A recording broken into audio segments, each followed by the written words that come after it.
we live now? We've been live. Oh, okay. Hey, what's up, Facebook? That's exciting.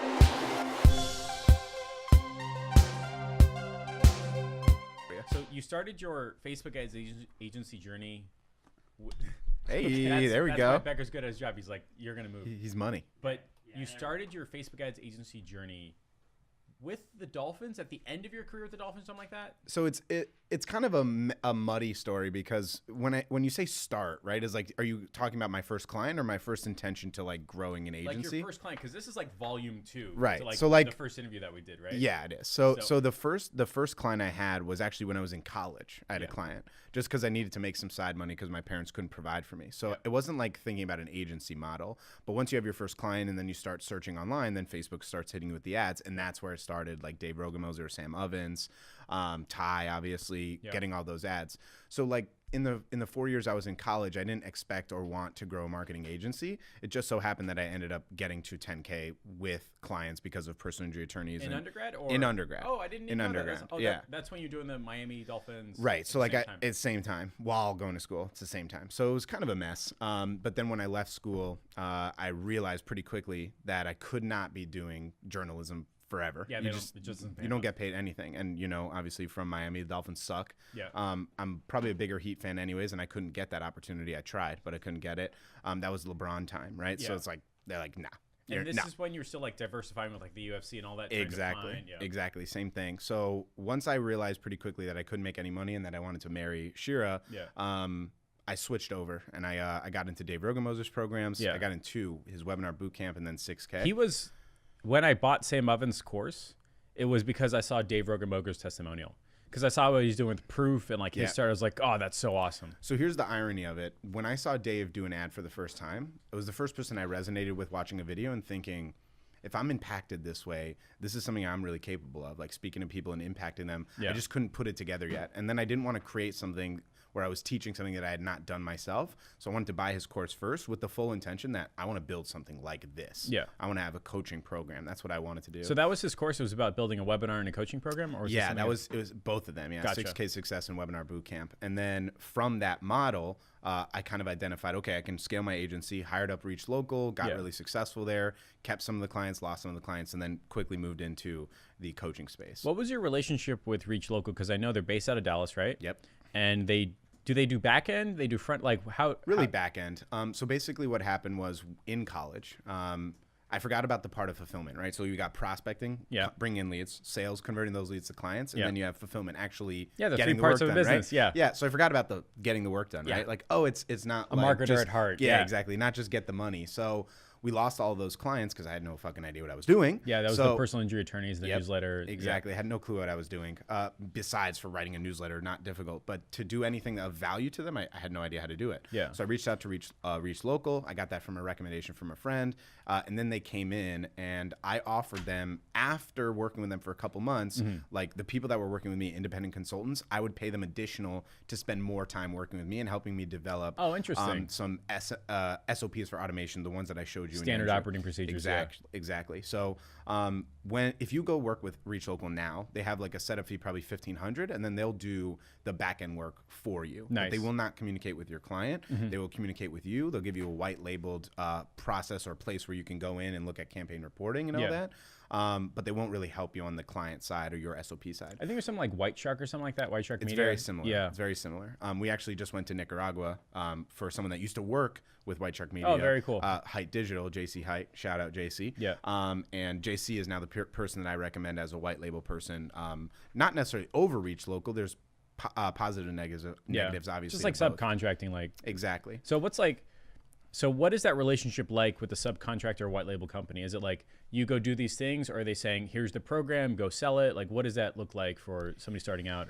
So I think one of the best things to do is when I recommend anyone white labeling, find out what service they're already really good at, and then have the perception value of what the name is. Like the name really matters. Like AskFam, it creates a different type of mindset. If you're just like, I run a coaching program, Right. it's like, that's not the same as I run the Ask community. Correct. It's like, what is that? Yeah. Right? Like it's not, I have a great prospecting system. I have the perfect Ask prospecting community. system. Oh my God, right? that's so fucking funny. That's the idea. It just sunk though. in that you said that. That's that hilarious. perception value is really high. So what I do is I recommend going into those companies, White Shark, JC Height, Yeah. Reach Local, any of those companies, and identifying what's the best service you can provide for X niche. Yeah. And if they tell you SEO, Google, Facebook, then make up a name for it that's your specific IP Yeah. and sell that. If you try to go into a company and tell them to do and sell or fulfill the service that you're doing, Yeah. obviously you're not They're going to get just the going to results say you no. want. Like, obviously, you don't know Yeah, what you're you're doing. not going to get the results you want. So Gotcha. that's the model. So your philosophy is saying like, hey, go find out what your provider, subcontractor, white label partner is already good at. Yeah. And then just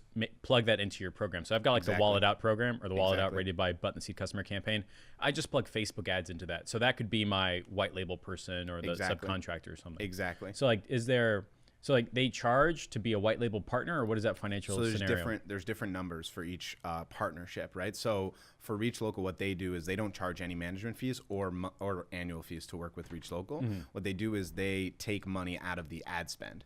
So let's say you sell it at $5,000 for a PPC service for an attorney. Yeah. They're going to take like probably 30 or 40% from the ad spend Yeah. without the client knowing on the back end, which is one of the shadier things that I don't really like about the company. Right. You can decide to be upfront if you want, but the reality and why they do this is they don't charge a management fee, so you can charge whatever you want, Yeah. and they're still going to get the result. So just Gotcha. simple numbers. If you were to spend $1,000 and they took $400 out of that $1,000, Yeah. but from the $600 they spent, they got the results that you wanted. Yeah. What does it matter? Yeah. That's the idea. Gotcha.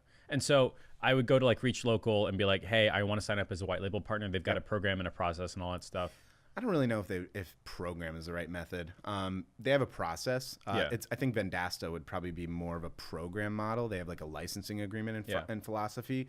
I just found Reach Local at the right time, connected with the right person, and got them really, really interested in working with me. And then I just incentivized them. I said, I'll pay you more if you do what I need you to do. And that's exactly what happened. And that's why I don't do anything for Sky Social Media, my marketing agency, which has been running now 5-6 years without any hiccup. So did you...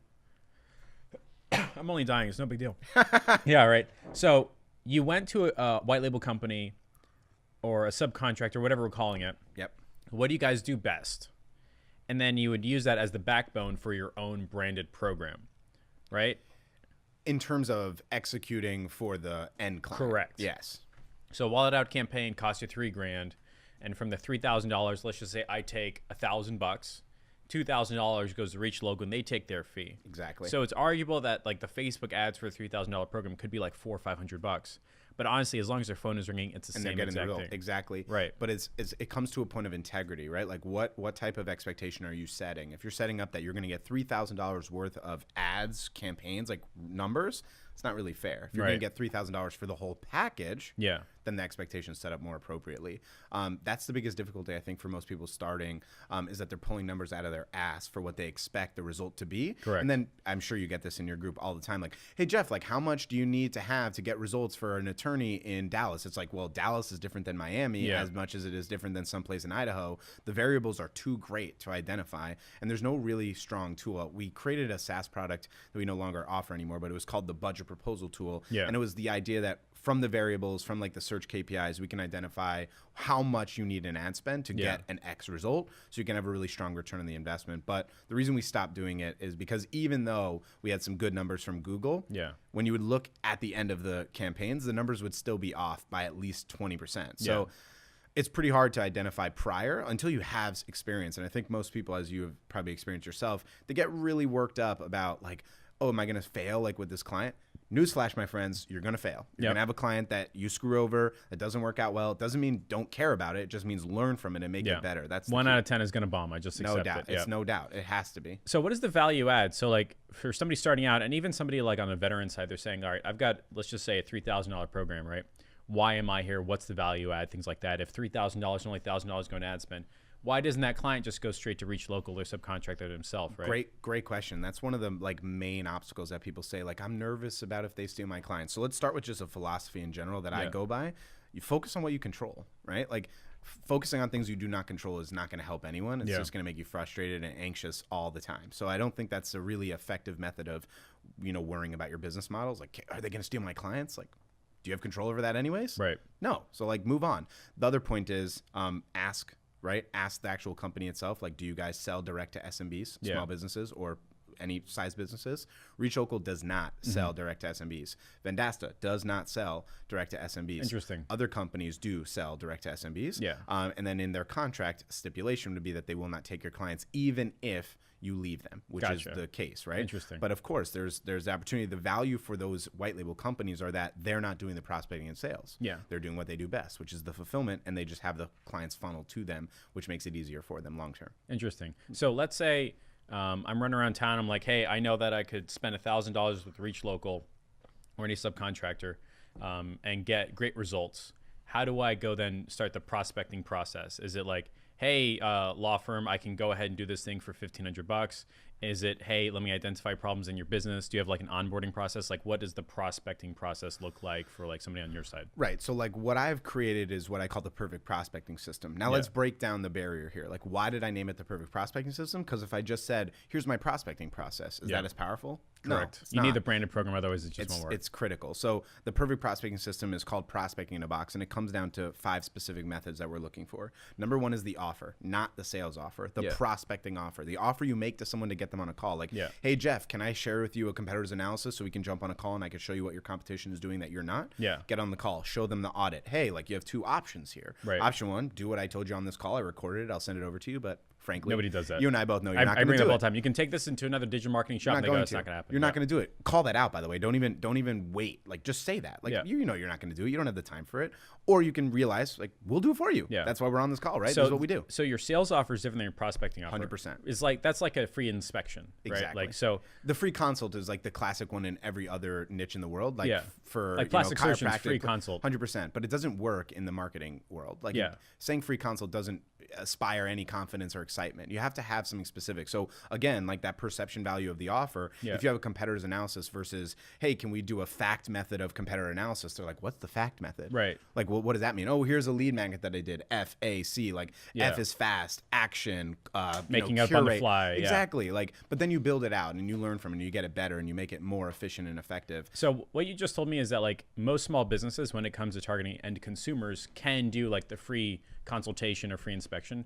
But when you're targeting SMBs, no, it's not going to work, right? No. And also I think, on the end client, it's hard to say, right? Like if we were sitting in our shoes right now and we got a message from an attorney and he's like, hey, we'll do a free consult for you on the accident you had. Is like, is a free consult what you want? Yeah. Is it like, a money audit inspection, like how much money you can make? Like, what are we really looking for? I'm always trying, especially in both sides, the direct to SMBs and the end clients, meaning I work with an attorney. What are they offering? Yeah. I try to change the model from being something standard like free consult, free audit, to something that's very unique and specific to them that captures the attention right away. So I'm realizing now that my prospecting offer, I think it's the right way to phrase it, like my prospecting offer is I will show you how another business just like yours got 30 customer opportunities in 30 days or less. Right. But now you have to name that, right? Correct. I have to figure out like a specific cool name for it. And I still haven't gotten there. Yep. But what happens is like if I just went around town saying, hey, do you want to know how the Wallet Out Brady by Button Seed customer campaign works? They'd be like, no. But if I say, I can show you how another business just like yours got 30 customer opportunities in 30 days or less, they're like, okay, great. We call it this. Correct. I have to figure, we call it this thing, right? And like the fact method or something like that. Yeah, so here's a good one, right? So like a client of mine is working in the medical space. Yeah. And a lot of medical professionals get offers like, hey, I'll do a competitor's analysis. Like, hey, we'll do a marketing audit for you. We'll do this. Yeah. What they're going to say is, hey, like, can we do a competitor's analysis and show you how the cure method can help you beat your competition? Gotcha. What is the cure method? I'm interested. And I'm interested in knowing more about the competitor's analysis. Let's do it. And we get on the call and now you express that process to them. So if I'm an agency owner just starting out and I want to use this idea, the whole idea of like your prospecting offer needs to be a thing that they want with a cool name to it. Exactly. Because that perception value is so high because we're so cynical at these times in our life with the time. Like our time value is so small. Like we have so limited time. So to capture attention when someone's on the toilet, like scrolling through Facebook or their email, what's going to really capture them? Something that engages with them right away for something they want, value up front, and some sort of name that captures the insight that you're looking for. So cure and the medical space is powerful, right? Yeah, that's matches, a common name too. Matches. Yeah. So that's kind of the idea behind it. Interesting. So like you got cure for medical space. Do you have like any others that you're consistently using, like cool acronyms? Yeah, for sure. So and are they almost always a competitor analysis, or there's something else? No, not always competitor analysis, but that one's really good. I think competitor analysis is something people it's kind of weird how human beings work. They want to know like the things that they're not doing, right? Yeah. They don't want to know really the things that they're doing well. Yeah. It's kind of a strange thing. I already know how to go to the gym. Yeah, it's like, I'm good. I'm good. It's like you talk about like, here's 10 tips that you want to do. It doesn't work as strongly as something like, here's 10 things you're not doing.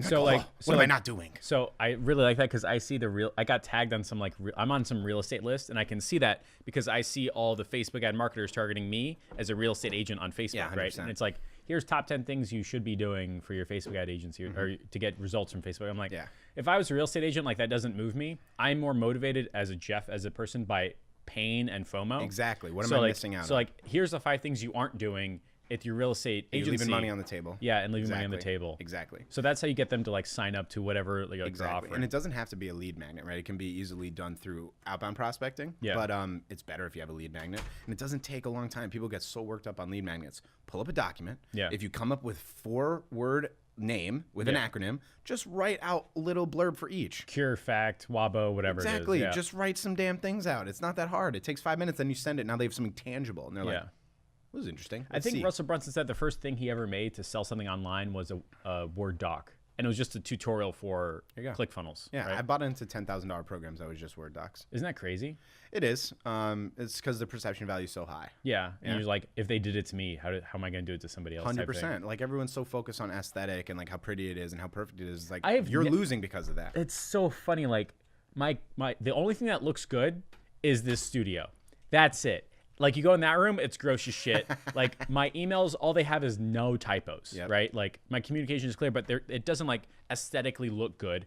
I don't have a signature. I'm pretty sure my website has a lot of typos in it. It's broken and busted. Nobody cares. Like this is gonna come out. Like people are gonna be like, "Who's Farmer Joe down there?" That guy? Yeah. So like you don't have to care about aesthetics. You have to care about the impact. You have to care about your prospecting offer. It has to resonate, man. And it has to resonate. Got to resonate. So you do competitor analysis, but are you doing like ads audit, market analysis, snapshot report, anything of those natures are really strong. Those are good prospecting offers. Yeah.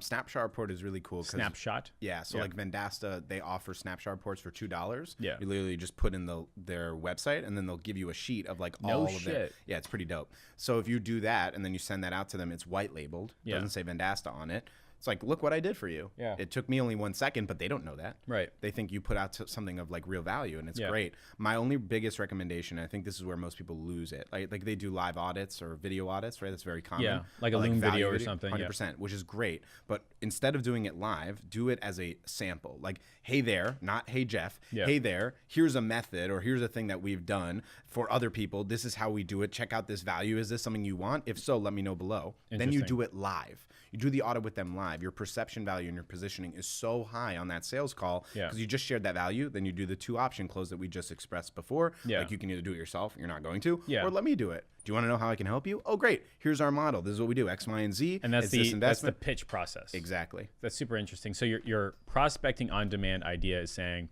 you got to view your offer that gets somebody to pay you money as different than the offer that gets somebody in the doors. 100%. Totally separate. And we've seen this before with like free inspections, Geico, like every business out there has a prospecting offer. Exactly. And that's simply what you're doing in exchange for probably time, not necessarily money. 100%. Right. And on top of that, right, so there's 3 methods. There's 3 core tenets of prospecting.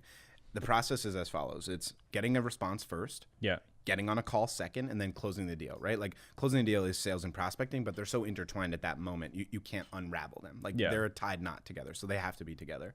So when I ask people, where are you stuck at in the process? So people watching right now, are you stuck right now on getting even an answer, a response? The prospecting problem. Or are you stuck on getting people on a call, or are you stuck on sales, right? Like here's a great example. I did a sales training for my one call close framework about 2 months ago. Yeah. And I started the conversation by saying, hey, before we dive in, can you guys give me on average, how many of you average more than 1 sales call per week? Yeah. Like no one, right? But they want to be on a sales conversation because it's sexy to talk about. You're averaging 3 calls a month. Like, This is not the problem, guys. Right. Let's fix the prospecting problem, right? Yeah. And so obviously my step 2 close would be, hey, I gave you step 2, which is how to do sales. Yeah. Step 1 prerequisite is prospecting. Buy my program. Yeah. Right? That's the logic Teach that I'm step going 2. after. Exactly. Yeah. I love that model. It's great. I actually learned that from Dan Henry. Yeah, me too, actually. Gotta yeah. give a shout out. Yeah, Gotta give a shout that's out. how I It's got a my great start. method. It's Yeah. a great method. And it works really well. But it's true. It's like, why are you on a sales video if you don't even average like 2 calls a month? This is so silly. Your problem is obviously not getting the calls. It's a prospecting problem, not a sales problem. Exactly. So if someone is struggling with getting even a response,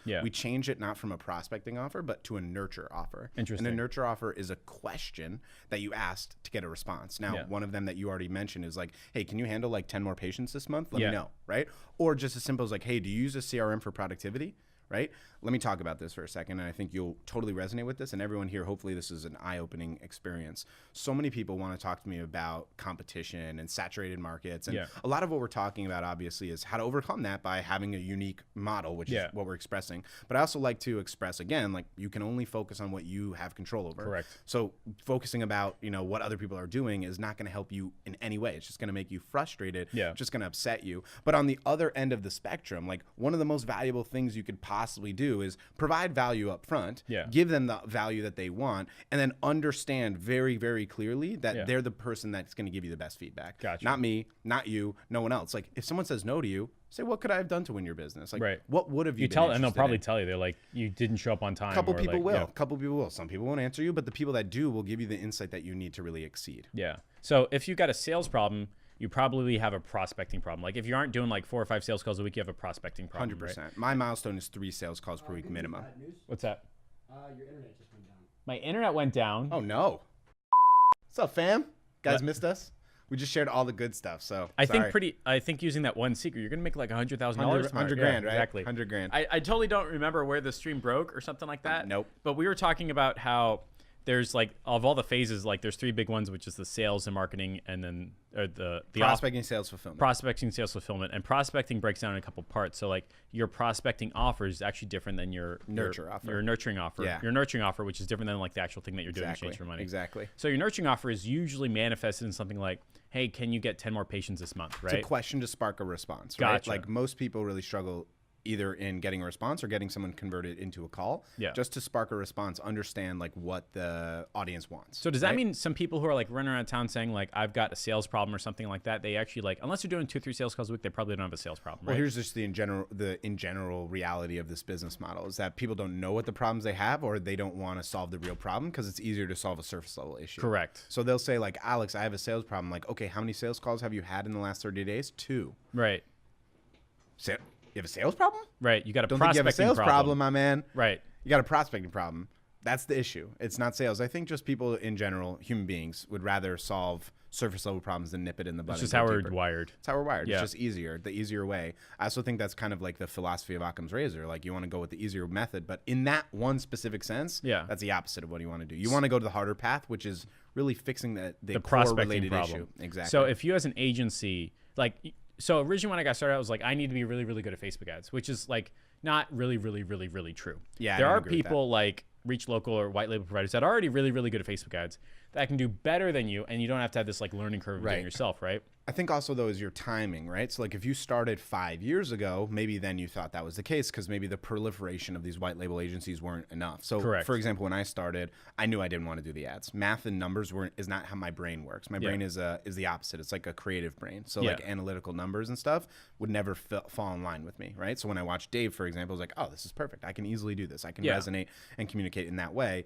I need to find someone that can do the numbers. So I ended up just hiring people like Jeff Miller's and other programs and groups, and they dropped the ball because we didn't have a system or process, and every single result would be completely different, even though the same. I'm hiring only attorneys. I'm only bringing on attorneys. So what's the issue? Why are we not getting it? We had no system or process. So bringing on a real team with a real system and a real process allowed me to get where I need to be. The problem with people starting now and learning how to do ads, it's just like there's people in other countries around the world that will charge way less than you and get better results than you. So why are you doing this? So why pick that fight, right? Yeah. Why don't you choose something that you're going to be more effective in? So I think that's the biggest difference between people who are new and people who are veterans. Like the new people say, I need to be really, really good at Facebook ads, and they're going to be fighting a very, very hard fight. And hell, maybe one of the 1,000 people ends up being the next like number one Facebook ads legend, guy. Right. But I'm not 1 out of 1,000, right? I just know I'm not like top tier. And I remember when I was posting in Dan Hender's groups my results, I was always dead last. Like I had the highest cost per lead and the worst results. Funny. And like what was interesting is like my ads would still work because I had like the soap opera sequences, notifications. Facebook ads are just one of the offer, one part of like an offer that works. But looking back, I should have said, you know what, that's probably a bad idea. My advantage is actually being close as I can possibly to my customers, to my clients, and then finding a person to put the tile down or do the electrical or like just subcontractor. Exactly. So for people who just started watching this, you don't have to be great at Facebook ads. You can pay somebody a lot smarter than you to do that and get better results. So I think the reason why people get worked up and their initial reason to what we're saying, Jeff, is like, but like, how do I sell that? How do I sell something I'm like not good at? Imposter syndrome. So start with imposter syndrome first of all. Like, reason with your mind what imposter syndrome means. It means you're a person of integrity. It means that you won't go out there and just sell someone for any means necessary, by any means necessary to just make your money. The reason that you feel you have imposter syndrome is because you're offering something that you can't yourself fulfill. But you're missing out on the value of bringing someone to a point where they feel comfortable to make an investment with you and then providing them the service however you provide them. Like, are you upset if you go to Subway and the person that you pays you, like you pay them, is not the person that made your sandwich? That's irrelevant. That doesn't matter. It's the person that connected it, right? It's a general contractor for the construction crew or something. Exactly. There's always the middleman or process in the middle, but having imposter syndrome just means you're a person of integrity. It doesn't mean that you want to sell something outside of integrity. So I'm trying to imagine a phrase that'll transition my imposter syndrome brain to like I can sell a thing. So like in my sales process, or sorry, in my sales conversation, my pitch, do I say like, and I'm bringing a great team that's gonna get your Facebook ads, or my team that's gonna bring on the gotcha. It's my team. So I've got a team that's going to fulfill the Facebook ads contract so you get results that you want. Exactly. Like we have different structures in the business. This is a great example, right? Especially for both of us, and everyone will resonate with this. I get people asking me a lot for like one-on-one coaching. They're like, Alex, like I just want to let you know I don't want to do group coaching. And I'm like, you want to like expand on that? Like, why don't you want to do it? Tell me why. Tell me why, right? And they would say like, well, I just want really personal time. I want mentorship. I want accountability. I want that. I'm like, okay, we can give all of you that in a group setting too. Here's the truth, right? If I was only able to provide one-on-one coaching, first of all, I'm limiting myself to a ceiling. I can't duplicate or clone myself.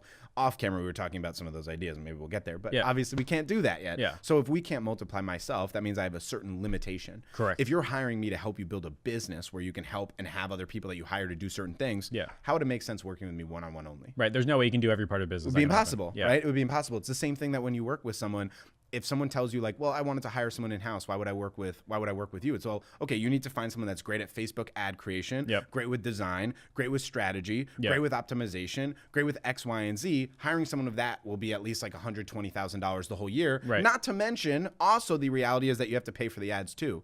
Instead, you just pay us. We have a whole team that does it for you. Not just me. I'm the salesperson. I'm the project manager. And then I have my great team, Marissa and Chelsea and blah, blah, blah, blah, blah, who runs the ads for us. And those are just people at your subcontracting company, right? Gotcha. Exactly. Okay, so that's how you deal with like your brain of imposter syndrome, which is like fine, great, perfect. You're supposed to have that. Because guess what? You're not good at Facebook ads. And you could, but you're probably going to set yourself for losing because you have to like, what's that learning curve, like 12, 18 months, and shit always changes. Probably. And you can't focus on it because you have to focus Facebook is hard too. It's always changing. Correct. And they're always changing things, and it's going to change more. I feel, especially with last year and the whole, disaster of what's happened, there's no doubt in the next 5-10 years that Facebook will be regulated more than it is currently from the United States government. It's got to be. So what I like right now is like, I'm just going to flip the script, and instead of saying they're going to take 400 out of 1,000, I'm going to say your subcontractor is going to charge you $600. And you're going to have the best Facebook ads person in the world. Exactly. Like that's perfect, right? 100%. But the model of sales, right? Like that's where it comes down to. Like, how do I sell this if I don't know how to do it myself? That's the biggest problem that people have. How do I sell something that I don't do myself, right? So the model of how you sell something without doing it themselves is actually understanding what you're providing, not how you provide it, what you provide. The larger scale. It's not we do 72 ad sets with 36 split tests and 25 different optimizations with pictures and videos. What we provide is a solution for lead generation, providing you more opportunity. Now, here's the highest level of this service that you can provide and the most value I can share on this call, besides for the prospecting process, the sales process, understanding what clients really want and need. Here's, like we said before, right? We talked about in the last live before we got cut off, the idea of solving the real deep-rooted issue, not the surface level problem. Here's the surface level problem, and you would understand this. Surface level problem is I need more business. I need more leads. Here's the real deep-rooted issue. They have absolutely no methodology for bringing on warm, cold, any sort of lead except referral.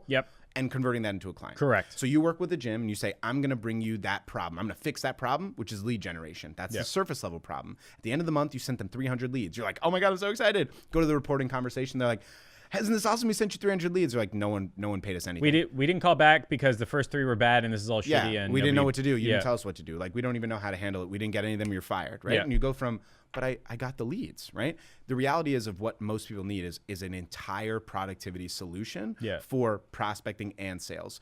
Attorneys go to school. They go to law school for fulfillment, to learn how to go to court and be a trial attorney, how to, put in documents. Which is all the way and down everything. here. Right. Yeah. All the way at the end of the spectrum. Yeah. They don't get taught how to hire people and how to bring on paralegals and all that. They don't know how to generate leads, especially in the new day, right? Yeah. Especially now. They don't know how to sell leads appropriately and correctly. They just know what other people have taught them on the side, meaning they don't really have a model. What I do for Sky Social Media, and this is what really transitioned everything. When I worked with Reach Local and I lost the original clients I had, probably the 10 clients, it was because we were providing them with a solution to what we thought they needed. Yeah. What we thought they needed was leads, right?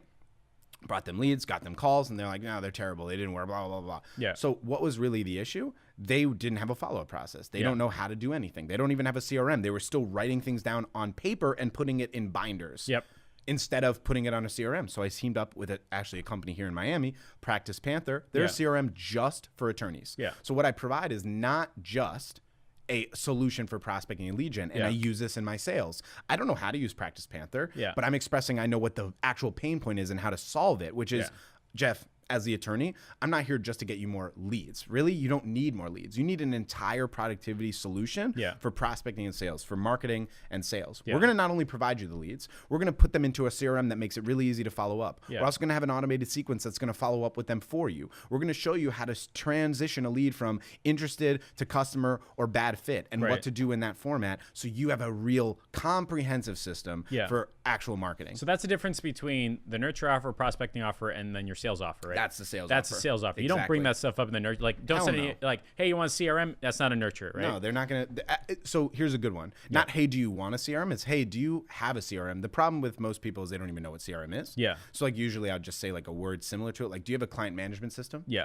Are you writing everything on paper? Yeah. Like, do you have a productivity solution? Do you feel like you're effective with your time? Like, those are the types of nurture questions I'd ask to get logically formatted towards the sales offer. You want your nurture offer, your prospecting offer, and your sales offer to have some sort of fluidity, but have very different models. So the question could lead to a logical prospecting offer, which would lead to a logical sales offer. So is the prospecting offer really about getting your foot in the door? Or is it about identifying a problem that your sales offer could solve? The prospecting offer is very specifically getting someone on a call, providing them value. Gotcha. Now, that should somewhat engage the sales offer. So for example, let's use a sample that wouldn't work.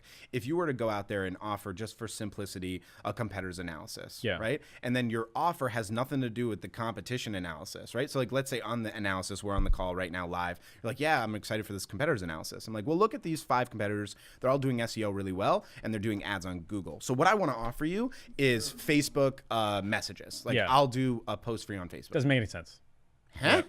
Needs to be logical, right? So if I ask as my nurture offer, hey, do you have a CRM or client management system or a productivity system? Like, no. Okay, great. Can I show you my cure method for a CRM implementation, blah, blah, blah? Yeah, let's get on a call. Prospecting offer. Get on the call, show it to them. Do you want this? Let me show you how I can do it for you. Here's our sales offer. So when you mentioned earlier about like, you do the competitor analysis, SEO and all that, and then you're leading to like social media marketing, right? Yeah, like there was a big break, right? Huge break. But could you do it like a proper transition, say like, all your top competitors are doing SEO, and you know what? I looked this up. The competitor analysis says they're paying about $100, $300, $400 a phone call. Can you afford that? There's no way in hell, right? So I'm going to show you a new system. That works too. Gotcha. It's all that about would the be frame. Facebook ads. It's all about the frame, but think about it logically, right? That's a great method. But do you think that will have the same impact? Will it have the impact in terms of however we frame it? Like we can easily sit here, Jeff, and talk about a frame like, this is what all your competitors are doing, so we're going to do something different because it's better. Or this is all what your competitors are doing. We're going to do the exact same thing, just better than they do it. Gotcha. Both are valuable. Right? But it's all about the frame. If you don't frame it and you're like, this is what everyone's doing, let's do this. Instead, they're like, why? Right. If you get the why question, you've screwed it up. You've lost the opportunity. Interesting. Right? So like was this like the 4 or 5 like steps? Was this how you build your agency with Skyreach, right? Yeah, Sky Social Media. Sky Reach Social, Local. So yeah. Or looking back, you realize like what went wrong. I figured it, exactly. Gotcha. Yeah. It wasn't like I figured this out from day one. It wasn't like, oh, I got it. Here's the nurture. Like this is perfect now. Yeah. It actually wasn't even. until after I created Prospecting on Demand. And then I started really thinking in more frameworks and theories. I'll share why, and this will be a really great transition into sales. I studied psychology. I love human psychology. I love some of these books you have here. Yeah. I just love how the human mind works and how we think, and like I love like influencing and persuasion and sales. It's powerful, it's exciting, and valuable. I'm super interested in human psychology in terms of how people interact with one another. I think that's a really powerful thing. It's called social psychology, right? So I studied social psychology a lot in college, and one of the very famous social psychologists is psychoanalysis, right? And that's Sigmund Freud, how we communicate with people, and it's very interesting, like how we have ego and id and all this stuff. There's another really famous psychoanalyst called Eric Berne. He's not as famous as Sigmund Freud, obviously, but he's from the 1950s, and he created this sales framework called transactional analysis. Now, he didn't consider it a sales framework, but I did when I read it. And this So is that his version of like when you mentioned cure? Like the cool way of like raising transaction. That's the same thing. Same thing, right? He could be like, this is my long-term, like long name, like X, Y, and Z. It's kind of like a chemical equation, right? You could say all this chemical equation, or you could say this is table salt. Yeah.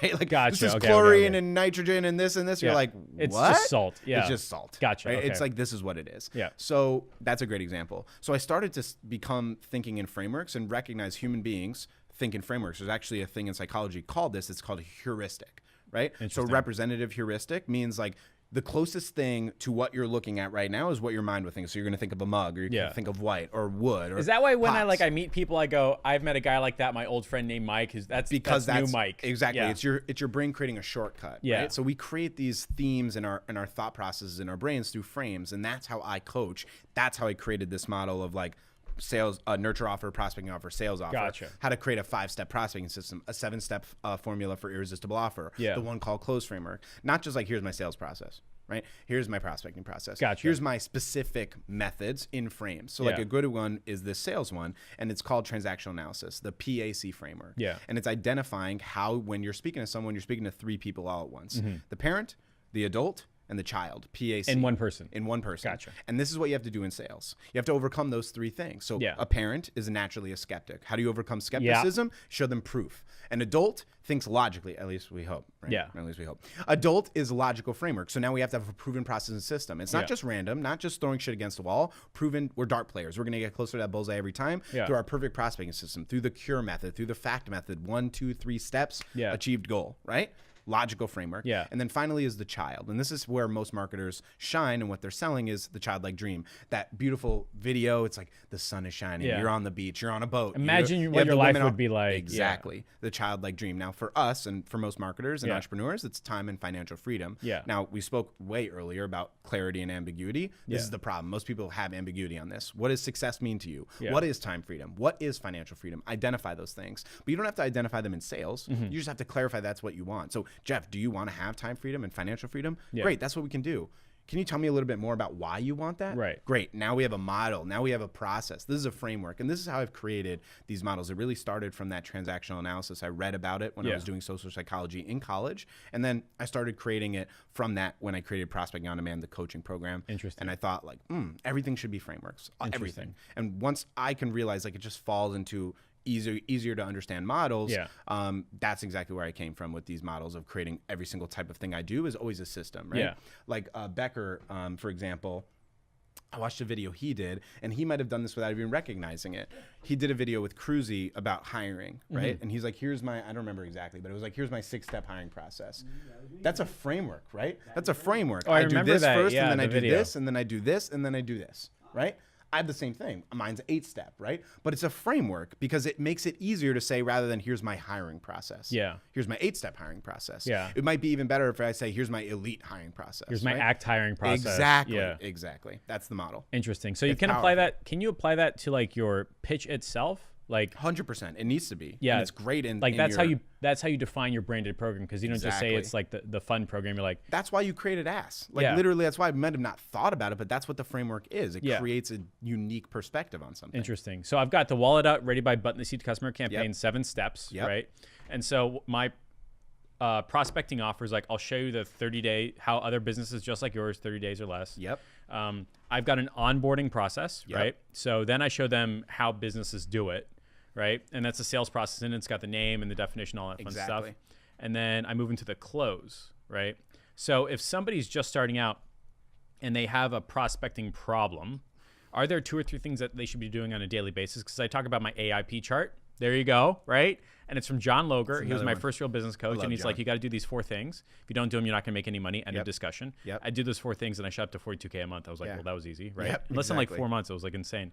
So if somebody's got a prospecting problem, what do you recommend to solve the prospecting problem? Not the sales problem that I think they have, but the prospecting problem. So again, go back to the definition of the 3 core processes for prospecting. We've got a response, we've got a call, and we close the deal. Which process are you struggling on right now? Now that's what you have to do: reflection and optimization, and through tracking. So if you look back in the last month and you've had 5 total sales calls, I would say that is clearly a problem of getting people on a call. Now, when you go backwards, how are you converting people on a call? Are you asking them something different every single time? Well, you can't really learn from that. So now we need to make a better prospecting offer. If you've had no responses, you just cannot get people on a call. You had like 1 call because like your friend told you like, hey, let's jump on a call. You can't get any responses, and you're like, oh my God, it's so frustrating. Start asking questions. Start creating a new, unique nurture offer. Something that can relate then to the prospecting offer. You have to understand really what the core issue is. And this is why we're talking about frames, right? If you just ask me, Jeff, like, how does someone that's brand new start out and fix a prospecting problem? I could just say like a bunch of stuff like, oh, like run ads, go out there, exactly, do email, go on LinkedIn, do this. Instead, it's like, here's a framework, so that your brain can understand this simpler. Simplify the model. Everything that I try to do is simplification. Interesting. That's everything. So if somebody's more advanced and they're already doing like cold emailing or Chamber of Commerce or Facebook ads or whatever, and they're generating, let's just say like 5 appointments. Like they're getting per responses week or 5 appointments a week, right? Yeah, okay, that's good. And like they're on the phone and blah blah blah, but they have a closing problem. Yes. Right. So like, how do you like diagnose and understand that scenario? Right. Love that. So I record every single sales call still to this day. I do too, the same. It's critical. I'm telling you this just point blank.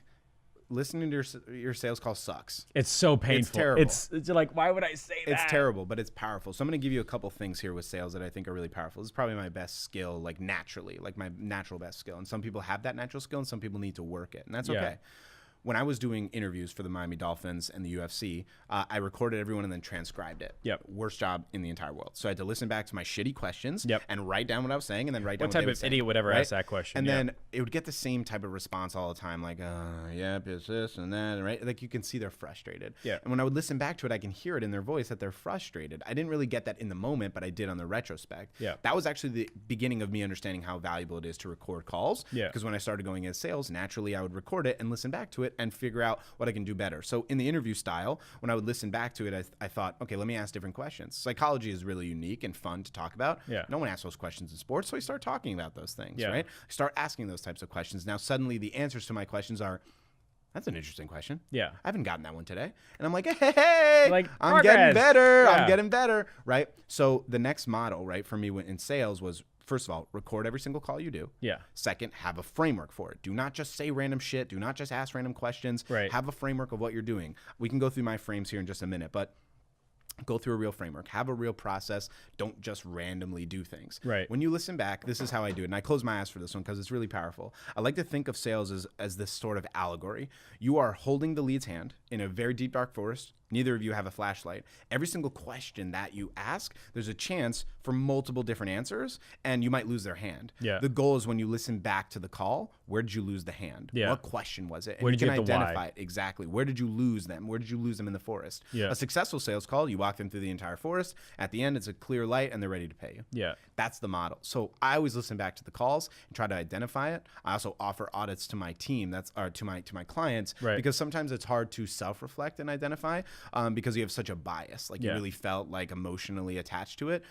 One thing I always recommend is not listening to the call right afterwards. You have too much emotional attachment to it. Usually I'll listen to it the next day or later that week, or put in a time block for multiple sales call reviews so that you can get better at it. I also do it on positive ones too. If I get a call that's like done, closed it right away and it was really easy, it's what happened on this call. I want to identify something I could have done. Obviously human beings are all different and unique. It might have been that person, but it also might have been something I did or said that I can see it in their eyes. I always record also my calls on Zoom, so I have the visual aspect. 3 core tenets for sales, right? Always frames.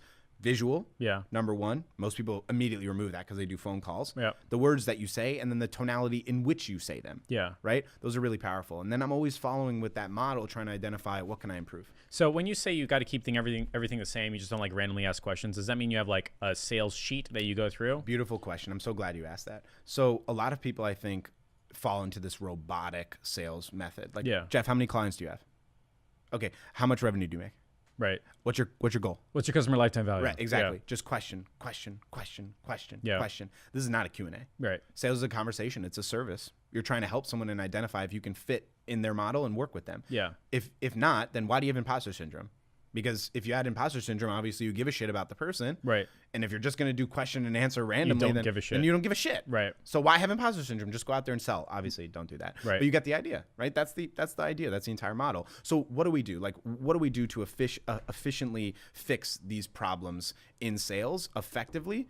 Like I said, you record it. You go backwards. You really have to implement and understand what's going on, no matter where you're at advanced or beginner. Yeah. If you're not recording your calls and listening backwards, you're going to fail. Yeah. So you have like your sales process, like, is it literally like a series of questions? Because this is what I do. So I have my onboarding questions say, like, I'm going to ask you 15 questions.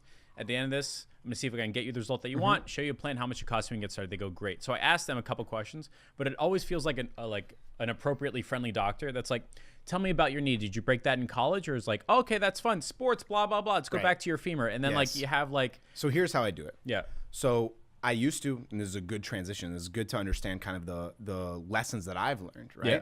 When I started prospecting on demand, I started it with frames and providing a script. Yeah. Problem is with script, you come off like robotic telemarketer. Correct. Yeah. Right. So then I change it from script to frames, and that change was hard for a lot of my clients. They got really concerned that they're going to botch something. Yeah. The reality is you're not going to botch something if you have just the understanding of the frame. I'll give you an example. Yeah. Time and result frame is the way I start every call. I'll give you the 2 ways I start every call. Let's do one here, for example, for everyone. Hey, Jeff, really appreciate you taking the time today. We're going to chat probably 40 to 45 minutes. I'm going to ask you some questions about your business. If there's a fit for us to work together, I'd be more than happy to make you an offer at the end of this call. Only, again, if there's a fit. If not, ultimately, my mission on this call is to provide you the right tools, insight, accountability, support that you need to achieve the goals you have in 2019. Is that fair? Sounds great. Now, that's a time and result frame. Now, if we just split tested time and we're able to go back 30 seconds, what I just said, likely that I changed up a couple things. Yeah, like, so instead of 45 minutes, you say 35. Might have said 50. Yeah. I might have said my mission is to have tools instead of support. Like, Yeah. it just changes a little bit, but the words don't matter. It's the frame that matters. Yeah. Right? Otherwise, if I read it in a format and it was like, hi, Jeff,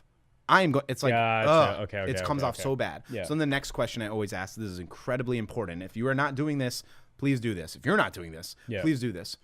Why are you on this call, Jeff? Yeah. Why did you take time out of your day to spend with me, an internet stranger, frankly? Yeah. What are you here for? I want to make sure I provide it for you. I don't want to make sure we waste our time. So it's funny, it's like on the 15th, out of my 15 questions, I say, all right, so why are we here? And what result are you looking for? That's the last question? Yeah.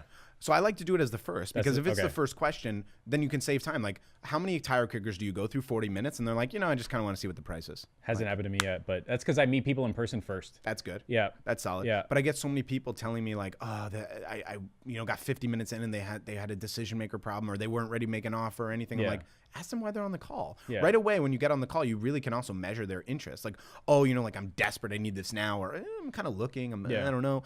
A lot of times, like, someone will come to me and be like, I'm looking for it. I'm gonna actually take a trip for 2 months, but I think I need something when I come back. I'm like, well, then why don't we just chat when you come back? Yeah. Right? Like, we can save 50 minutes right now. Let's just chat when you come back. Interesting. So I love that method. I think that's really powerful. But yeah, I do not give scripts anymore. Gotcha. It's just one call framework. Yeah. One call close framework. And my entire framework comes down to 3 W's. Again, you can see it's always frameworks. 3 W's. Where are you now? Yeah. Where do you want to be? What's the obstacle holding you back? Yeah. Now, this is really powerful. Let's use an example here. So Jeff, right now, you have 10 clients. You want to double that to 20. Correct. And the obstacle really has been you don't have enough time because you're so enveloped in the business that you don't have a system that you can delegate. Is that right? Yeah, it's like I spend too much time with my agency clients working on my business. Yep. And not enough time trying to prospect and get more clients trying to buy from me. Perfect. Now I can go into the offer and express like, hey, I can help you. Do you want my help? Yes, I want your help. That commitment's important. Then another just really good value add here for a second is Also ask them to confirm that they'll make a yes or no decision. Yeah. Maybes are the worst in sales. Yeah. Like, hey, like Jeff, I know I can help you. Like I said on the beginning of the call, I would never make an offer if I didn't believe I could. Yeah. I'm going to ask you to do one thing for me. I'm going to tell you about what we do here on this method, that specific method. Let's say the cure method, because I want to help you and I want to help you grow and I know I can. Yeah. I'm going to ask you to do one thing for me. Give me a yes or a no at the end of this. No, maybe. Yeah. Yes is if you think this is the right fit. No, if it's not the right fit, that's okay. So the last check that I just joined, don't say the guy's name, like he did the same exact thing to me, and only now do I realize it. Like he asked me like 5 or 6 questions. Yep. And I'm pretty sure it was off screen, like outside of like his screen, like it was a second screen. Just kind of running through them, no big deal. Like we're gonna spend 5 minutes at the end of it. I'm show you how this works and ask you to join or not. Sound good? I was like, great. So he asked me the 5 questions that are literally, what's your income now? Where do you want to be? And why aren't you there yet? Right. And for me, it was really like finding a way to webinar correctly. Yeah. And he's like, all right, I can show you how to do it. Here's how it works. And he just starts drawing on a whiteboard. Simplicity. And I was like, this is too effective. This is too effective because this is what I do to my clients. Exactly. And he's doing it to me. And at the end of it, he said, all right, now you have to make a choice. Are you ready to make a choice? I was like, yes. Are you in or are you out? Yep. You have to make a decision right now. Yeah. And what was funny is like I paused for like 30 seconds. He's like, what is it going to be? I was like, fine. Yeah, let's do it. Yeah. Sometimes, you know, especially when you're starting, and this is important to say, you're going to botch that part. You're going to feel uncomfortable. It's not going to come off confident. They're going to get upset at you because you feel like you're too aggressive. It will take you time. Yeah. But if you're afraid to walk into that uncomfortable, you're never going to get a sale. Correct. You'll get the, let me think about it. Let's get a proposal. Like a bunch of dumbass objections that you don't need to deal with. So that's my model, right? So I was going back to the 3 W's. This is why it's so powerful. If someone says no to you on a call, which is fine, that's possible. It's going to happen no matter what you do.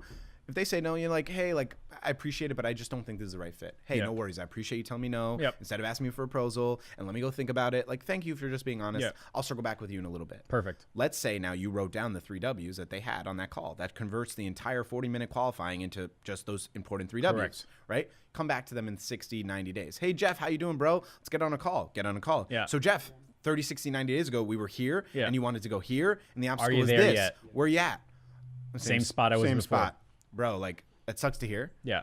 Let's fix that. And even if I was making progress, your response could be, well, we can get you there faster. Right? Yeah. And if they're there already, good for fucking them. I'm Yeah. happy for them. That's the idea behind this. Yeah. But most people are not gonna So you have like your whole like sales process, right? So you got the nurturing offer, and maybe you have like one before, but it's nurturing offer. Get them on the phone, provide some value, solve their problem, and move them into the sales pitch or the sales offer. In right? one call. In one call, great. One call. And so the whole sales offer is essentially like you've got a framework for asking questions. Yep. You say, where are you? Where do you want to be? And this is what I can do to help get you there. Yep. Are you in or are you out? And we're brushing over this, but there's more depth Obviously. and detail, right? Yes. But let's say somebody says yes, which is like simultaneously the excitement and fear that I always have, and everybody has like, oh my god, I just got kind of like, what the fuck am I supposed to do now, right? So like, what's Get your paid. thought process about somebody says yes, and then what happens? Get right? paid. Get right paid. now. Yeah. Right there. Just Right take the now. credit card over the phone. 100%. I'm ready to take payment when you are. Like, Unfortunately, Jeff, and I think you've experienced this before, we're people of integrity. Yeah. People that watch this video are people of integrity. Not everyone is that way. Yeah. A lot of people will say yes or no just to get you off the call. Correct. Like I've had this happen before. Like, all right, we're in. Like, let's get your credit card. Oh, like I have it over here. Like,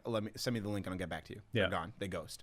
They didn't have the audacity to just say like no. Right. Which sucks. Yep. But it's part of it. Just some people are scared to. Whatever. It happens. Get paid then. Right then and there only. Yeah. Now people get like worked up over contracts and everything. Listen, if your offer right now is not $10,000, you're not going to court for anything under that. If they stop paying you, it's not gonna just let them stop paying you. It's done. Yeah. It's done anyways. You're not going to hunt them down. Yeah. I know it sucks losing a couple grand. I've had that happen a lot. Yeah. Both in my agency and coaching program. I'm sure you've dealt with Yep. that too. It's part of the game. It sucks. It's unfortunate, but we learn from it as best as we possibly can. Yeah. To try to identify who's the right person. But you got to get paid then. So you get paid is like, hey, I'm ready to start. Great. Give me your credit card right now and process payment. And then Yeah. we'll have a, like, what's it after that? Yeah, onboarding. So like Gotcha. we're gonna do a kickoff. That's how I do my models. Call them Always kickoff calls or something like that. Exactly. Yeah. So that's from the agency model. That's where I hand off. Now I Yeah. don't do sales for the agency model anymore, thank God. Yeah. But I hand it off at that point. I would hand it off to someone on Reach Local that I paid Gotcha. to do the calls. Like officially part of Reach Local, or like you're paying them extra to take Both. Gotcha. Okay. So it's officially part of Reach Local, but that's not part of their offer to me. Yeah. So I paid her to get an additional email. So Margo at Prospecting on Demand or Sky Social Media instead of Margo at Reach Local. Yeah. And then I'm going to send you there, and you're going to do the kickoff call. Gotcha. Who's better to do the kickoff call than Than the the person that's actual- doing the actual ads? Gotcha. So that's what I do. And I created an SOP, standard operating procedure, called the Retention Automation SOP. Yeah. Communication. Everything's is an really- acronym, Alex. Always, Everything's bro. an acronym. Always, bro. Always. The frameworks are just powerful. Yeah. When I do like communication with clients, what I want to have happen is they go through a process that they feel like they're being communicated with, and they know exactly how to do it. So I send off first a kickoff guide. Yeah. I do this in my programs. You send this to your white label provider. White label provider and direct to the client. Gotcha. So the kickoff guide is just like, hey, welcome to this program, Cure Method, Prospecting on Demand Elite, Ask Fam. Welcome. Here's why you're here. Here's what we do. Here's the SLA, service level agreement, and here's the expectations. And that's just a Google Doc. Doesn't have to be fancy or Does PDF. not have to be fancy. Gotcha. It's not fancy. It has a logo at the top. Yeah. That's it. And the reason we do that is because this allows us to avoid like someone calling you right now. Like, hey, Jeff, I need you right now. Like, well, you see on that kickoff guide where it says email us and we'll get back to you in 24 hours? Yeah. That's how you communicate with us, right? Like, I work with people that are at like 130 grand in recurring revenue. And the people on this live are like, what? How's that possible? They're working from 8 a.m. to 9 p.m. How's that? Why? Because they don't have any systems or processes. They just know how to make a lot of money. PMing back and right? forth. And just like, unlimited random calls. Unlimited texts. Like, I'm watching, Game of Thrones with my family. Oh, it doesn't matter. I'm calling you. Doesn't matter. Without a kickoff guide or SLA, like you're screwed. Gotcha. So that's my first model. And then we do onboarding, kind of going through the kickoff guide and expressing the service and what we do and all so that. Somebody says yes, they pay you money. You immediately say, awesome, thank you for paying. Here's your kickoff guide.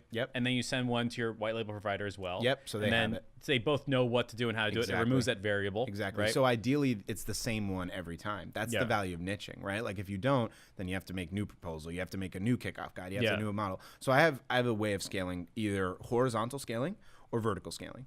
The best way to teach and coach new people is vertical scaling. Pick one niche, one offer, one method, get to 10K or wherever you feel comfortable, and then decide, is this my long-term goal or am I zip-locking it? Am I done with it? That's what I chose to do. I chose to zip-lock. I chose to not bring on any more attorney clients. I didn't want it. And then I horizontal scaled. Either move on to the next vertical, either in a niche or in an offer. I changed my offer. The offer went from a social media agency to a coaching company. Interesting. Right? Now, let's say if I chose not to do the coaching agency, the horizontal scale could have been, let me work with dentists now.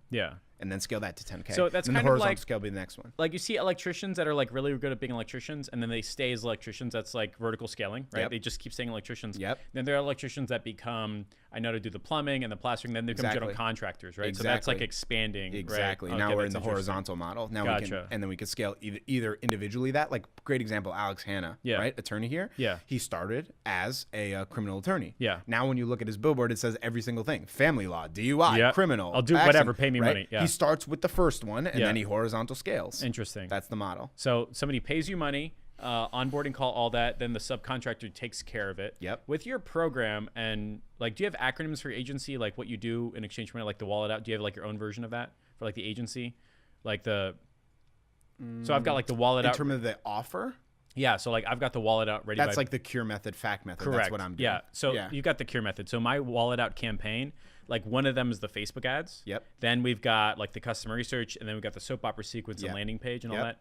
Do you hope to find someone who can do all of that, or do you just take that best performing offer and then find more clients like that? So mine for personal injury attorneys is the case method. Because it's relevant, right? So like, can I show you the case method to get more cases? And they're like, that's my tribal language. That sounds this is good. fantastic. Let's do it, right? So the case method is broken down in an acronym, obviously. And then what we do is, the way that I built it out was the prospecting, the marketing aspect was handled by Reach Local. The CRM stuff though was not. So I brought on Practice Panther. I paid them for enterprise account to have. I didn't want to do it white labeled. I just told them like, I'm cool with it being Practice Panther. Like it doesn't have to be my stupid ass CRM. Like I'll just be Practice Panther. But what I do want is I want someone to help me make an intranet. So like I created a course for the people I work with. They don't ever look at it. But it's there as additional value. And it's like, here's a welcome video. Here's how you use Practice Panther. Here's how you use Practice Panther in accordance with our case method. And yada yada yada. So that's exactly how we did it. Interesting. It took time though. Obviously, it took about a year and a half to get it like really solid and really great. Based off of doing it, fucking it up, asking questions to the clients about what they like and what they don't, which I call a red, green, yellow audit call. We can talk about that. So many. Always, bro. Always. And then you get them on those calls, and basically you get the advice from them, and you make it better. The advice was 90% of them don't want to have the videos, but having it for their paralegal or someone else on their team is really valuable. So that's what I discovered. So I've got my Conversion Academy, and I think after like listening to you explain everything, I've gone through a similar journey. but not purposefully, like almost accidentally, like solve the next problem. So I've got like sales training that I charge way too much money for to solve the problem about like they don't know how to take the leads. Yep. And I can prove that it's a problem because I'm doing sneaky surveys, welcome text, call out, and go. Yep. Like obviously, like Sharon doesn't know how to do these things, so I'm gonna solve that problem in exchange for money. And so one of the ways I do this is either in-person sales training. They come here, like they bring 5 other people, I yell at them for 5 hours, they love it. Or I've got a mini course called the Conversion Academy, which is the script. This is what they're supposed to say and how to say and all that. Yeah. And because it's like slide deck, I can just drop out the offer or the niche or anything like that, right? So I think there's no wrong answer, right? Like Right. anyone that's watching, it's determined based on what you want to do. Like when you say that you would bring people in 5 people, I would never want to do that. Really? Unless they're entrepreneurs. Definitely not my niche. Oh, I Definitely bring not their a- staff in. I yell at Hell their no. staff. It's No fantastic. way I would want to work Really? with an attorney. No Yeah. chance. Zero. I don't want to deal with that shit. I'm Yeah. not interested in it. Can I make money off of it? For Yeah. sure. But I'd much rather exchange my time for doing it one time. So Gotcha. I'll give you a great example. When I created Prospecting on Demand Elite, my mentorship program, we've spoken about this before. Yeah. When I created it first, the first iteration was live, 6 weeks, 2 calls per week. And I would literally be coaching on the call. So Yeah. here's an example, Jeff. I'm on the call and I'm training you on sales. I'm lecturing you, right? Yeah. And every time I'd get off that call, a little bit more and more of me would be taken away. Like, Yeah. why didn't I just record this one time Right. instead of saying the same thing to 4 different groups of 7 people? Yeah. This seems really stupid, right? It's the same model with your Conversion Academy. Now, if someone came to me and said, I only want to do it in this route that you lecture it to me, Yeah. if you pay me 10 times more, Then maybe we'll have a conversation, Right? Like yeah. Conversion Academy might be $97 to have your team come in here, 5 people for 5 hours to teach you everything would be 10 grand. Yeah. Okay. That's exactly the philosophy. Yeah. That's the idea. Yeah. I'm cool with Correct. that. Yeah. I'd probably be like heavily pushing them to the Yeah, Conversion yeah. Academy. So that's super interesting. So like you're always solving the next problem. You're finding a white label provider that's really, really good. And just your value add is like the strategy to support having conversation. 100%. And you charge, I'm just making up a number. Let's just say you charge $3,000 a month for the program, $5,000 a month for the program. And you've got your own course that you add to it. Yep. You got strategy session support. You've got the frameworks and all that stuff. So you can actually show them on how to convert and all that stuff. So that's really like the value add, right? 100%. Which you really just record once. Yeah, Right. that's what we did. Great, fine, perfect. We had to do it a couple times because we fucked it up, obviously. But Yeah. yeah, but we're pretty One good good now. time. Yeah, Right. Just do it one good time. Right. It's frustrating when you Yeah. have to do it No, again. the funniest part is like when I'm recording videos, I'm like, why did my mouth say that? Like, just I don't understand. And I hate when like there's a hard cut like a YouTube. So like I have to like every sentence I go back to like my original pose. It looks fucking awkward. And I so have a hilarious story for you. yeah. When I created Prospecting on Demand, one of the things I promised the people in the program up in the first like year and a half that I would add value to the program if you ask me, and I see you do this all the time. I love those posts. Like, Yeah. what do you want to see? I love that, right? Yeah. Like, that's what people want, right? Rose Antonio posted about it, like Yeah. answer that. She's part of POD also. Like Yeah. she's like, I appreciate you always adding, and I'm super about that. She's like, also. I bought something and I hate it. I was like, was Was it that mine? me? I Was saw it mine? that. I saw that. Yeah. I saw that. So basically, like, I added videos, and look, I get frustrated pretty easily. I'm just being real. Yeah. And sometimes when I'm doing a video, I have the same basic start to every video, like, hey, what's going on? Yeah. Alex Shinsky here from Prospecting on Demand. Hope Yeah. you're doing well. Blah blah blah. Right. And sometimes when I'm doing a video over and over, the way I do videos is similar to the way that I script out sales calls. Yeah. I do not say things in robotic fashion. I don't type out the whole thing. I write bullet points, and then if I have to have like a very specific sentence, I'll put the sentence in. Yeah. Right? So I did a video, this is like a year and a half ago, and I start off the video. I'm like, hey, it's Alex Slingley. You're like, oh, mouth. Other Yeah. and I'm screaming it, right? I'm frustrated. I'm like, okay, Yeah. 3, 2, 1. Yeah. Hey, what's going on? Alex Shinsky. I forgot to edit that part out. Oh, good. That's in the video. So yeah. so one of my clients messages me. He's like, hey, like, Alex, I just died laughing from the latest video. I'm like, died laughing? Like, why? I don't think it was supposed to be funny. Yeah. He's like, you forgot to edit the beginning. So I go back That's in the membership so area. funny. I was dying. I'm You're like, like, whatever. I'm a oh, human being. I'm a human being. Yeah, it's being authentic. You saw me yeah. get pissed. Yeah, that's fantastic. But yeah, so I have the Conversion Academy. I've got the sales training, all that to solve that next problem. But what you do is you find a best performing offer from a subcontractor. Yep. Just look at it like that, right? 100%. And it looks like there's 4 or 5 names out there that have proven case studies that are more than happy to say, rip off my logo and drop your stuff on there. 100%. And then you're doing your nurturing to get them on the phone. Yep. You're doing your sales call to make them close on the spot. Yep. And then you say, great, my value add is not just hiring these people to do your Yes. job for you. My value add Whole is system. the whole system, which includes the sales training, showing you how to do what to do, the frameworks and all that follow up and all that fun stuff. So the 3 really important words are comprehensive, yeah. proven, process. Comprehensive proven process. proven process. Interesting. Because it's not comprehensive. You're just providing leads. Right. It's not. That won't get somebody their intended result. That's like, what they think, but it's not true. It's not. And they think it. That's the problem. They think that's the case. So like, what the hell are you talking about? You don't think we don't know how to sell? Of course we know how to sell. And then, okay, well, let me fast forward. You can't tell them they're wrong. Oh my God. I know. It's pretty funny. Why do you think I stopped working with personal injury attorneys, bro? Yeah. Like legitimately. Of course I know how to sell. I can land every deal is like $1 million. Of course I'm going to get it. Every client I had after, if you remember, I told you the first 10 clients I had were all referrals because of like they were in a fraternity together. Yeah. So it was easy to sell them. Every single person after that was cold, that didn't already know me, like, oh, you're Lloyd's friend or like whatever. It was like such an asshole. Yeah. The worst. Yeah. Just terrible people. And I didn't want to do any reporting calls. I actually learned something amazing from them, though, that could be great value for everyone else. A lot of people get on reporting calls and they have no idea what they're saying because, like we said, they don't actually do the reporting. They don't actually do the ads themselves. So they get questions asked and they look stupid. The way that I do it is I have someone at my Reach Local team just do a Loom video recording. First of all, it saves them time that they don't want to spend. And you can comment below on the Loom video exactly what it is. So we have like a 10-minute video. We have an agenda for it. Start here with the best result. Say these things, optimization, what we're going to do next month, what we need from you. We're done. So you send the script for like the monthly reporting. You send the script to the provider. Exactly. Unless they already have something. Yeah, and then they shoot the video. Exactly. If you don't send them a script, they might come to you with a reporting video that's 40 minutes. You're like, dude. Right. You're like, you no, thank totally missed the point of this. Interesting. Right? So you want it to be concise, 10 minutes, send it to them. Now you could say, hey, if you need to get on a call, let us know. The reality is they don't want to get on a call. They just want to know that this is working out, and it's really, really powerful. Yeah, I do the Loom videos, but not with that level of like structure behind it. Always structure. I'm seeing like a lot of themes, like as far as like Alex Shlinsky's life is like, try to remove as many variables as you can and make consistent improvements over time. No doubt. Right? And that I just came back from Mastermind. There are people that are doing like, I was sitting next to people that are doing $600,000 a month. And next to them, what people doing 1.2 million a month, and that's their whole philosophy. Like, it doesn't matter where you start; it matters if you standardize and make consistent improvements in the right direction. 100%. Because then, by the way, you know where to go. That's the only thing. Like, you can't optimize something that you're not tracking effectively. Correct. It's just not possible. And then it's like a great example. I use this one a lot. Like, Jeff, what'd you have for dinner last Tuesday night? I haven't a clue.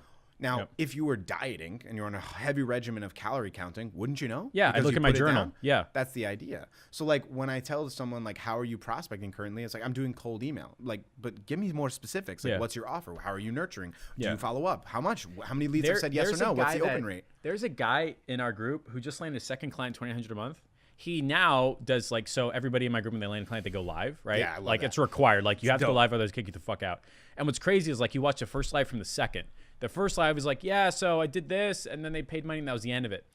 Literally like 15 seconds. His next video was like, all right, guys, I sent out 6,000 emails. I got 45 responses. I got 3 phone calls out of it. Now it's one real. of them closed, and I was like, that's how you're supposed to do a video. Now it's real. This is also, like we spoke about earlier in the first video, the clarity and ambiguity. Yeah. Like, when I ask someone, like, what do you want to achieve? And they're like, I want time freedom. I want financial freedom. What the hell does that mean? Yeah. How many hours and how many dollars? What does success mean to me? It's totally different. Yeah. And you work it backwards. So let's say, Alex, I want to make $10,000. Okay, great. Now let's work it backwards. How many clients do you need to get 10?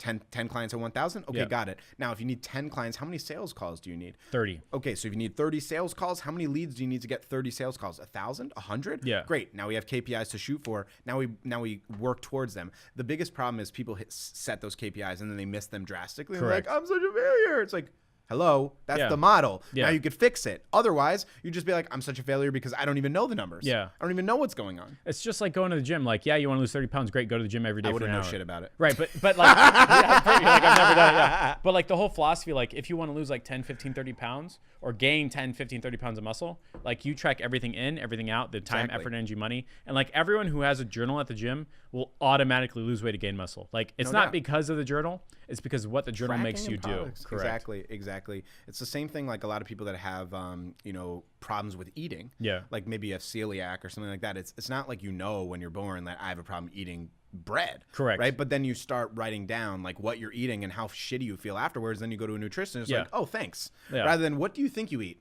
Yeah. Oh crap, right? Because what our brain does is there's so much stimuli, so much going on. It's actually unbelievable how much our brain is capable of remembering such strange things. The amount of sports knowledge that I have that's totally useless is legitimately mind-boggling. I don't understand how I understand and remember weird things like that. Yeah. Right? Like I remember weird names, I remember like just super unique things. But our brain compiles all this information into a heuristic, into a framework, into what we think is actually happening. Yeah. So if I were to ask you and force you, like you'll make $1 million, Jeff, if you tell me what you had Tuesday night for dinner. You sit down here for 5 minutes and try to identify like what's the menu items that I normally have, like what are the things that I normally do, and you'd guess and you'd hope you make it. Yeah. Because the reality is our brains like compiled all the information. So when I try to help someone with prospecting or sales, it's like they've compiled all the sales into one. Really, it's like they had one bad sale, right, and then all the sales suddenly, the last 20 have been all bad because they didn't track anything. So it just is like they're remembering one thing at a time. So that happens not just to me and not just my students, to my clients too. Oh yeah. So what'll happen is like I'll send them like, let's just say 30 customer opportunities in 2 weeks, right? And like each of those customer opportunities, like they are identified by Facebook as a potential customer. Yep. They live within 3 miles. They saw the ad. They clicked on the ad. They let the landing page load. They clicked I'm in. They typed in their name, number, and email, and then called. They put in a lot of effort. Let's take a next step. The first 2 suck, so they knock the rest of them off. Yep. And I have to come in on the second month and say, great, what happened to the remaining 27 or 28? They're like, oh, I don't know. No, they all sucked. They're all bad. I go, well, these 5 people respond to my sneaky survey indicating that they're ready to buy, but they just didn't get a call back. So how are we going to fix this for the next month? And that makes an implication of like renewal. Oh, yeah. Right? Instead of like saying, well, I guess we're just going to bring it to a close, or letting them own the conversation. I go, here's proof. Here's intent. We're doing the job. What went wrong, and let's fix it for next month. That's why tracking is so important. That's why having those 3 W's, like if you have the 3 W's, it's a lot easier to remember what happened on the sales call. Fantastic. Every time I do a sales call, at the end of the call, I write down those 3 W's from the call. And then if there was an objection or reason they didn't buy, so I remember that, or some very important detail that I would not remember if I came back, either for resonating with them, like, hey, like you mentioned that your daughter has like a recital. I don't need to remember that. But when I get on a call with them 2 weeks later and like, how was your daughter's recital? They appreciate that. Fantastic. They really do appreciate that. Yeah. And all it takes is literally 10 seconds writing something down. Yep. This is also why I'm so adamant about people using calendars and like having things in place. If you don't have a calendar in place, how are you spending your time? I don't know. I'm just doing stuff. Yeah. Well, how about we look at your calendar and look at exactly what you're doing? If I did that, I would realize I'm wrong and they need to improve. Exactly. Yep. Exactly. Very interesting. Tracking is everything. Are you open to 3 more 15-minute strategy calls like we did last time? Yeah, let's do it. So guys, if you're watching this still, hashtag AlexMyFace, and we'll pick 3 people to connect you with a 15-minute one-on-one or group call with Alex. He'll talk about like the prospecting offers and the sales offer and the closing and fulfilling and all that stuff. All that jazz. What I really like, by the way, is you have solved the biggest reason why people do not take a next step, which is I don't know if I can generate results. Like that's the biggest reason why. And you're saying that's fine. I don't have to. I've got somebody on my team that's really, really good at it. And so that has inherently like taken a lot of off my shoulders, and I can like breathe easier knowing like, no, there's a professional company that I work with that does all this stuff. So it like works out pretty well. And you're not necessarily a salesperson. You're charging a lot more. Much people are happier with like that type of model because you have bought the brain space and the calendar space in your life to give them the attention that they need to convert the results and the leads in ROI, which is pretty darn cool. I just think overall, Jeff, like people as humans in general, definitely entrepreneurs, we just are so commonly making mountains out of molehills. Yeah. Just like we create obstacles in our minds that are so much greater than they actually are in reality, just because we're fearful. And like, if I could say one thing as we close out today is just like embrace the fear. Yeah. Embrace the uncomfortable, because when you are there and when you get normalized and used to it, that's first of all where life's greatest opportunities will happen, and also where you're going to learn the most. Like, what's really the worst end scenario? Guys, they say no. We're on a flying rock into the middle of space. Yeah. No one knows what the fuck is actually going on. And ideally we're just hoping to help people. Stop worrying so much. That's so interesting. Take the leap. One of the tribal languages in the group is bear killing moment.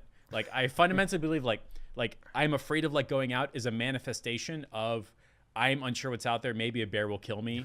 Right? My brain is about surviving, not thriving. 100%. I'm going to stay in my cave and eat Cheetos all day, which is like, well, that's why this is dark. It's very much like a cave, right? Where's the Cheetos, bro? Right. It's outside. There's tacos, right? But like our brains are not meant like inherently to build agencies. That's just a modern day thing. We're meant to live in a cave and eat fruit and every once in a while kill a gazelle. But when we aren't starving, our brains are saying you aren't dying. Stop going outside. You might die, right? And so you have to ultimately understand there's no more bears anymore. It's really not. You can be a normal human being. You don't have to be an expert. It's going to be okay. And you just want to put yourself in a position where you are consistently making improvements towards the time and the money goal that you want. No doubt. Right? Which is pretty darn cool. I just think a lot of people in general are scared to fail. Yeah. And scared not to be the best person you can be. But I failed so many times. I made so many mistakes. Like I've screwed up so many things. I've had bad clients in coaching and in my marketing agency. I've felt bad about bringing people on in certain areas, but I'm always trying to learn and be better. Like I'm not Superman. I am not a superhuman. I just try to give everything I've got the best way I can. And I know that you do the same. Yeah. And those are the people that succeed the most, not the people that are just like, I'm perfect in every way, because there's no such thing as that. And if you're trying to fight towards perfection, you're not even gonna get started. Nope. You won't even start at the start. You will literally not start. That first step is always recognizing that you have a problem you need solving. 100%. Right? Becker, what are we doing for like the send off? I say we got two cups here. I say we clink them together, and a fighter jet will fly under the table. Fighter jet of just like patriotism. I'm thinking you guys like very slowly, kind of very casually, and then fighter jet will just crash. Just like crash. Do we clink them? Explosion? Something like that. Okay, very cool. That's the end of it. Everyone, thanks so much. It's been Alex Shlinsky. I hope we end the stream without like 5 minutes of conversation in the background. Would you like me to end it right this Yeah, just end it. I think that's the end of it. I don't know. See you, fam. I don't know.